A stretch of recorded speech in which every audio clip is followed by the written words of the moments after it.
कि आपको बताना चाहता हूं कि हर साल निवेश में पीछे होते जा रहा मध्य प्रदेश। भारत सरकार का वित्त मंत्रालय 2023 की रिपोर्ट है जिसमें मध्य प्रदेश को दिया जीएसडीपी पर आधारित 10वां नंबर।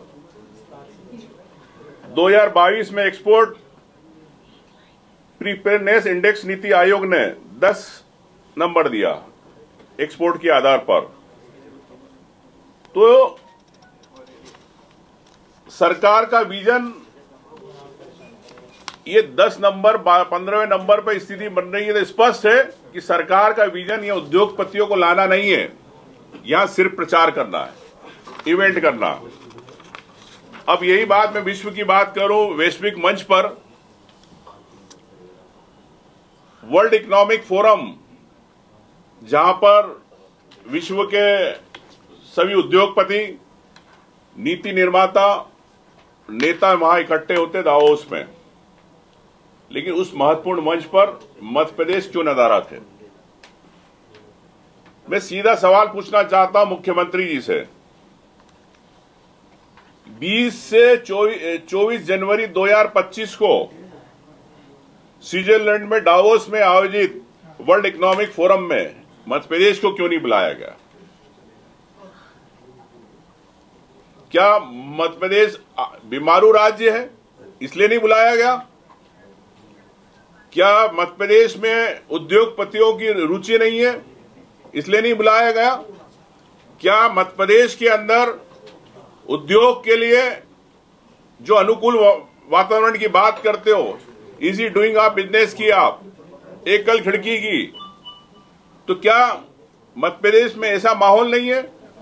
क्या मध्य प्रदेश में उद्योगपति या छोटे व्यापारियों के साथ भ्रष्टाचार ज्यादा हो रहा है सरकारी महकमे में, इस कारण यहां पे नहीं आ रहे? तो मैं समझता हूं कि इसी कारण हम लोग विश्व मंच पे अपनी पहचान नहीं बना पा रहे। वो मध्य प्रदेश के अलावा महाराष्ट्र, तेलंगाना और केरल जैसे राज्यों ने 20 लाख करोड़ रुपए दावोस से अपने यहां इन्वेस्टमेंट ले लिया। तो ये प्रमाण है कि विश्व मंच पर भी जाओ, आप ग्लोबल इन्वेस्टर मीट करते हो, लेकिन विश्व मंच पर आपको बुलाया नहीं जाता। तो ये इससे सीधे आपको पता है कि किस प्रकार से ब्रांडिंग की सरकार चल रही है। अब रही आईटी और स्टार्टअप की बात करने चाहूंगा। नए युवा स्टार्टअप खोलते हैं आईटी सेक्टर में, बेंगलोर गए, ऐसे ही वहां पे बहुत बड़ा आईटी हब है, कई दिग्गज कंपनियां पूरे दुनिया की वहां पर है बेंगलोर में। लेकिन मैं मुख्यमंत्री से पूछना चाहता हूं, क्या कारण है कि मुंबई, चेन्नई, बेंगलोर में अगर स्टार्टअप और आईटी कंपनियां जा रही है, लेकिन इंदौर, भोपाल या प्रमुख शहरों में क्यों नहीं आ रही मध्य प्रदेश में?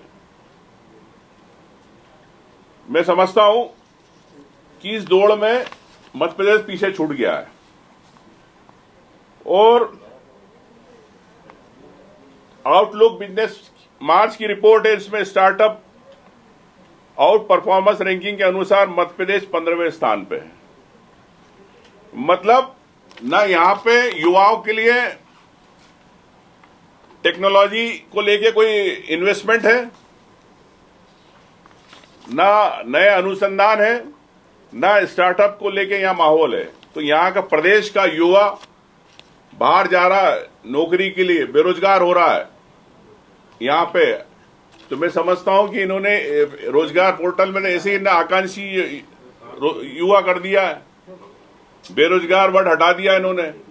भाई आकांक्षी योजना, आकांक्षी शब्द बदलने से नहीं होगा, युवाओं को नौकरी देना पड़ेगी प्रदेश के युवाओं को। तो मैं समझता हूं कि भारतीय जनता पार्टी जिस प्रकार से और मुख्यमंत्री जी और बीजेपी सरकार जिस प्रकार से युवाओं के साथ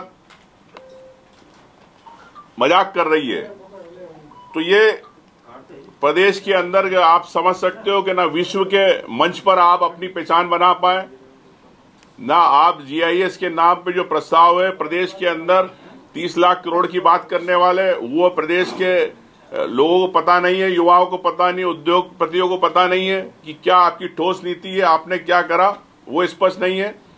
स्टार्टअप के लिए आपके पास व्यवस्था नहीं है। और एक सबसे महत्वपूर्ण बात मैं ये भी कहना चाहता हूं कि एमएसएमई की जो ये बात, इतने सारी बात इन्होंने करी है, इसके अंदर 25-26 में विभाग ने 1785 करोड़ रुपए रखे। तो आप लाखों करोड़ की बात कर रहे हो, एमएसएमई की भी बात कर रहे हो, लेकिन आपके बजट के अंदर 1700 करोड़ रुपए, 1785 करोड़ रुपए। तो सरकार सिर्फ इवेंट की बात करती है, ब्रांडिंग की बात करती है, लेकिन बजट में पैसा नहीं रखती, ना युवाओं के लिए ना उद्योगपतियों के लिए।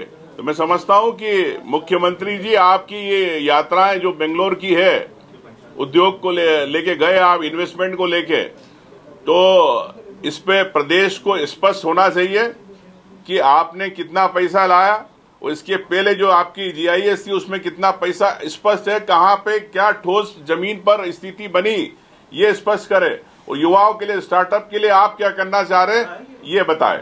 धन्यवाद। जी, आपने एक बात कही, लेकिन क्या आपको